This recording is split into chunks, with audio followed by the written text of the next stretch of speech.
नमस्कार, मैं अंजना और आप देख रहे हैं पुलिस बातमी पत्र। आइए शुरुआत करते हैं इस वक्त की बड़ी खबर से।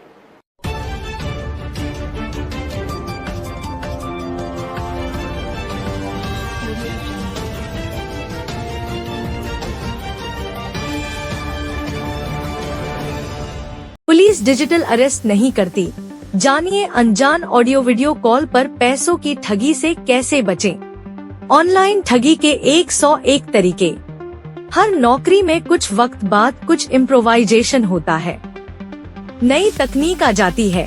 वैसे ही अब साइबर क्राइम के मार्केट में डिजिटल अरेस्ट का बूम है।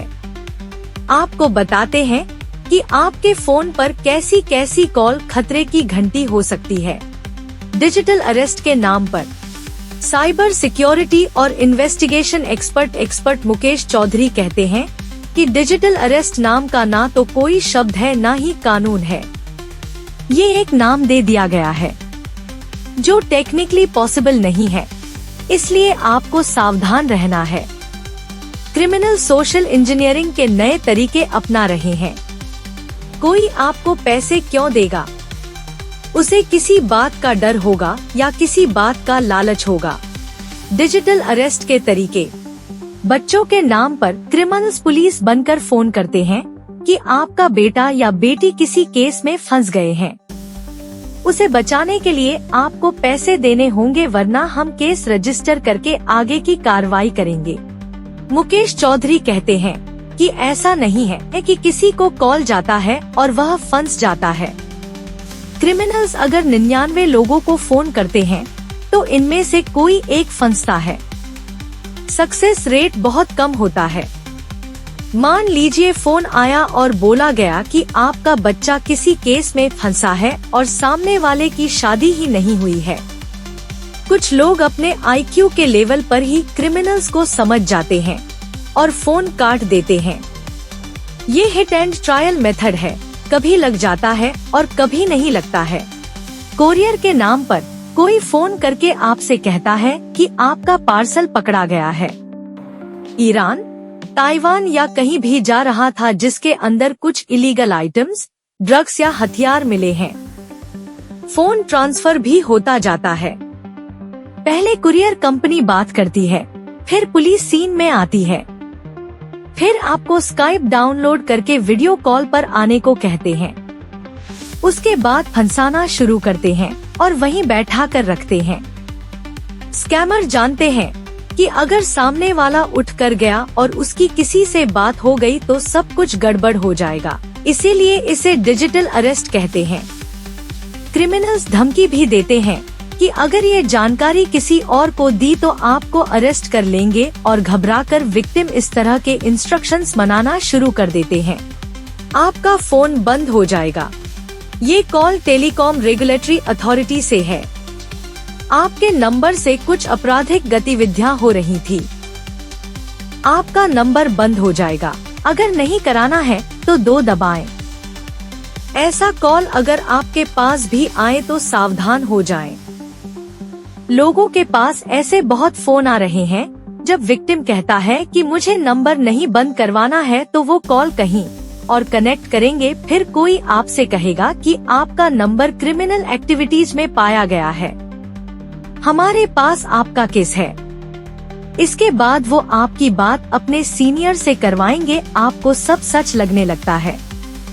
आपको लगता है कोई सीनियर बात करेगा तो आप और कन्विंस होते चले जाते हैं।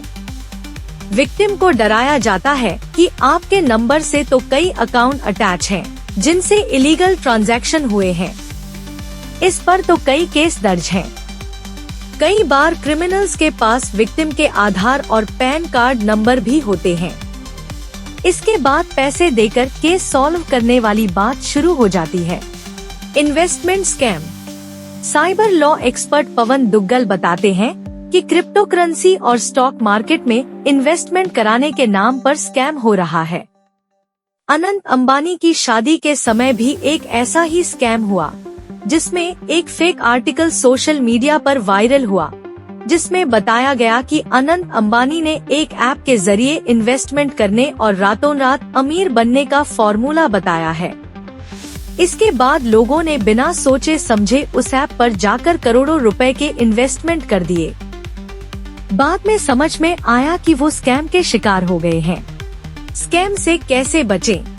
अगर आपको आपके बच्चे के नाम से कॉल आ रहा है तो आपको पता होना चाहिए कि आपका बच्चा कहाँ है। जहाँ जा रहा है वहाँ का नंबर रखें, कॉमन सेंस का इस्तेमाल करें। आपका बच्चा नो नेटवर्क जोन में जा रहा है तो इसकी जानकारी रखें। पैनिक सिचुएशन के लिए नंबर तैयार रखें। किससे बात करनी है?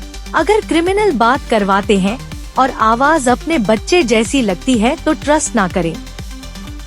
जब आपने कोई कोरियर भेजा ही नहीं है तो आप कैसे फंस सकते हैं? डरे नहीं। इन बातों का हमेशा रखें ख्याल। आधार कार्ड की जगह दूसरा आईडी होटल्स में आधार कार्ड बहुत आसानी से निकाल कर ना दें। इसकी बजाय दूसरा कोई आईडी कार्ड इस्तेमाल करें। क्रिमिनल की बात मानी तो जेब होगी खाली। पवन दुग्गल कहते हैं कि अगर आप क्रिमिनल्स की बातें मानते चले गए तो आपकी जेब खाली होना तय है। अनजान फोन कॉल को एंटरटेन नहीं करें। अगर गलती से बात मानकर वीडियो कॉल कर भी लिया, आपके सामने कोई पुलिस अधिकारी की ड्रेस पहनकर बैठा हुआ है तो तुरंत उस कॉल को डिस्कनेक्ट कर दीजिए। पुलिस को जो भी कार्रवाई करनी होती है वो करती है। आपको फोन करके पहले से ही जानकारी नहीं देगी। एब्यूज मत करिए। अगर आपको पता चल जाता है कि किसी ने आपको फेक कॉल की है तो आप उससे आर्गुमेंट या उनको एब्यूज नहीं करना है। अगर आप ऐसा करेंगे तो हो सकता है कि आपका नंबर किसी गलत वेबसाइट पर डाल दे। आपको स्पैम कॉल आने लगेगा। आपका नंबर एडल्ट साइट्स पर डाला जा सकता है। आपको जैसे ही पता चला कि ये फेक कॉल है तो आप उसे तुरंत ब्लैकलिस्ट कर दीजिए। हर हफ्ते आ रहे हैं लाखों केस। पवन दुग्गल बताते हैं कि उनके पास प्रतिदिन 15 से 20 शिकायतें इस तरह की आती हैं। इस बात से अंदाजा लगाया जा सकता है कि हर हफ्ते करीब लाखों केस इस तरह के हो रहे हैं। इसमें बहुत कम मामले ही रिपोर्ट होते हैं। कभी भ्रम में नहीं जीना चाहिए। ये क्राइम आपके घर और आपके दरवाजे के अंदर घुस चुका है। अगर आप अब सावधान नहीं हुए तो आप पैसे गवा दोगे। यानी आज के जमाने में आप जो भी जानकारी देख, सुन और पढ़ रहे हैं उसे पर तब तक भरोसा नहीं करिए जब तक आप उसकी खुद पुष्टि न कर लें। इतना ही, फिर मिलते हैं ऐसी ही कुछ मुख्य खबरों के साथ। तब तक के लिए नमस्कार और देखते रहिए पुलिस बातमी पत्र।